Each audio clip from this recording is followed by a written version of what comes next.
again, and welcome to Season 4 of the Dorothy L. Sayers podcast. I'm your host, Lindsay Scholl, and today we are starting something new, a season around a theme. And the theme is Sayers and writing. Sayers is going to teach us how to write. We'll start with her thoughts about that most fundamental tool for communication, the noun. And we'll end with that most troubling of entities, the cliche. But first, an announcement. Transcripts are now available of the podcasts. The first transcript that will be available is this one, episode 1 of season 4, but I hope that soon I'll be able to backtrack a little bit and get transcripts of past podcasts on the platform. What is that platform? It is sayersguild.com. Sayers is in Sayers' last name. Guild is in G-U-I-L-D, medieval guild.com. Also at Sayers Guild, you can ask questions about Sayers, read or contribute to discussions, and just generally add to the growing awareness of Sayers' work. So stop by. You don't have to sign in to look at this stuff. You only have to sign in to contribute. And of course, it's not going to send you any advertisements or anything like that I know of anyway. Also, as we begin, you may be thinking, who is this Sayers person and why should I listen to her advice about writing?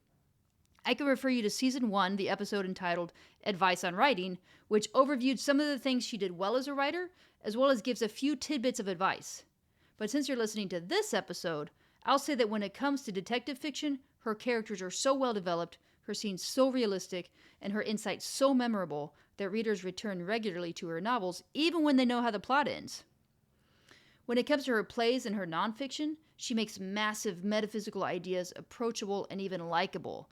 In this regard, she's kind of a forerunner of C.S. Lewis, if that's fair to say. She came before C.S. Lewis, but she and C.S. Lewis share this aspect of making philosophy accessible. If you want to get a quick taste for her writing, go read a Peter Wimsey short story or a novel or dive into the mind of the maker. But you're here for abstract and concrete nouns. The noun, as you'll remember, is a person, a place, a thing, or an idea. Dog is a noun. Argentina is a noun. Philanthropy is a noun. It doesn't describe anything. It itself can be described by adjectives. So in the phrase, the Argentinian philanthropic dog, the dog is the only noun there. And if that Argentinian philanthropic dog actually does something, such as bark or donate, then we have to add a verb. You probably know all this, but I thought it'd be good to review. A noun can be concrete or abstract. A concrete noun is something you can picture, such as, concrete, or J.R.R. Tolkien. An abstract noun gets to something bigger, some sort of collective such as writers, or even more abstract, humanity. Or to give you another example, I can say, I value diversity. Or I can say, I value the individual contributions of Maria, Jasmine, Jorge, Ling, and William. Sayers had strong opinions about concrete nouns. She enjoyed them. She preferred them. In a 1937 article entitled Ink of Poppies, she criticized the overuse of abstract nouns. Let me tell you the story. Sayers had received a letter. The letter called itself personal, but Sayers disagreed. Its style was so abstract that it had no personality at all. I cannot reply to it, she said, because I cannot discover what it is all about. It appears to be an appeal to women to do something about the perilous state of the world. And then she includes an excerpt of the letter for the edification of her readers. Here we go. The outer instrumentalities of life have grown too big, too self-serious. The outer problems are not the serious ones. They are sportive diversifications of the inner problems, the extensive mechanical intercourse of peoples, not intensive communication between two persons joined in local intimacy, the remote sporadic exchange of the commodities of physical well-being, non-sustained participation in mutually educative thought. It may mean something, Sayers speculates. I should not like to say that it does not, but who can keep awake long enough to find out? Thus, the name of the article, Ink of Poppies, those sleep-inducing plants. One of the defining characteristics of a concrete noun is that you can picture it. Think of the quote I just read from the letter Sayers received. Can you picture sportive diversifications of the inner problems? Or a remote sporadic exchange of the commodities of physical well-being? It's difficult. Let's contrast this with a good use of concrete nouns. Listen to this brief excerpt from a 1945 letter to a friend of hers, Reverend Father O'Connell. She says this, I remember thinking one day that it would be a good idea to write and suggest to Dr. Welch that some of his people might preach a little more cross and a little less theism. I was getting breakfast at the time, and the devil, instantly threw to the floor a jug of coffee that was standing quite quietly on the stove, and subsequently, annoyed because I wrote my letter after all, afflicted my cat with the colic. Note that she is thinking about promoting a concrete image, the cross, over an abstraction, theism.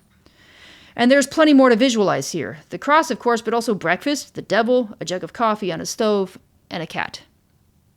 Now let's consider this same incident without so many concrete nouns. It might read something like, I remember thinking I needed to tell Dr. Welch to direct his writers to preach a little more sacrifice and a little less theism. I was eating at the time, and the confluence of negative events distracted my attention. Nevertheless, they made me even more determined to give him my suggestion. This is a sad degradation. There is no picture of a cat in distress, or brown hot liquid staining the floor. It also lacks personality, literally, since there is no devil. I want to add here that most of us use abstract nouns when we want to A. Sound smart, B. Don't know any specifics, or C. And even worse, deliberately want to mislead. For example, if I am a student writing a paper, I might be tempted to say, the people of 18th century France were angered by the tyranny of the monarchs. Lots of big words here. Maybe I sound smart, but there's nothing to picture. And besides, everybody knows that French revolutionaries are angry. I've learned nothing as a reader. So I think I sound smart, but I'm not offering any specifics. I'll actually sound a lot smarter if I say, in the summer of 1789, the French peasants, hungry from a bad harvest and tired of being run over, often literally, by their aristocratic landlords, succumbed to a great panic. This panic, along with the storming of the Bastille, sparked the French Revolution. I have learned something from these two sentences as a reader. I have learned that it wasn't just the storming of the Bastille that caused the French Revolution. I learned that 1789 was a significant year for that event. I learned that aristocrats might actually run over peasants. And I even have something to argue with. After all, it was primarily the Great Panic and the storming that caused the French Revolution. Maybe, or maybe not. Maybe the author was leaving out something. Students writing papers cannot rely on abstract nouns such as organization, affiliation, commodity, potentiality, attention, distraction, and then the abstract adjectives, political, international. It makes for a weak paper. In fact, in her Ink of Poppies article, Sayers calls these sorts of words monsters and demons. Anything ending in shun, itty, like potentiality, polity, anything ending in ol, you gotta watch out for. Any writer needs to be aware of them. Now I'm gonna wrap up this section on concrete nouns with my own thought about abstract nouns. They do serve a purpose. It is a lot easier to say I value diversity than to list out all the diverse people and ideas I value if I actually do value diversity. An abstract noun also summarizes well. Take that French Revolution example again. If I say that same statement about French peasants being hungry from a bad harvest, being tired of being run over, the aristocratic landlords succumbed to a great panic, this panic, along with the storming of Bastille, sparked the French Revolution. If I say all that, I could follow it up with a summary abstract statement such as, in short, multiple events led to an angry peasantry on the eve of the revolution. Peasantry may be an abstract noun, it is, but that's okay. It's just summing up some of the specifics I've already told you. Also, in business, sometimes it's better to be clear.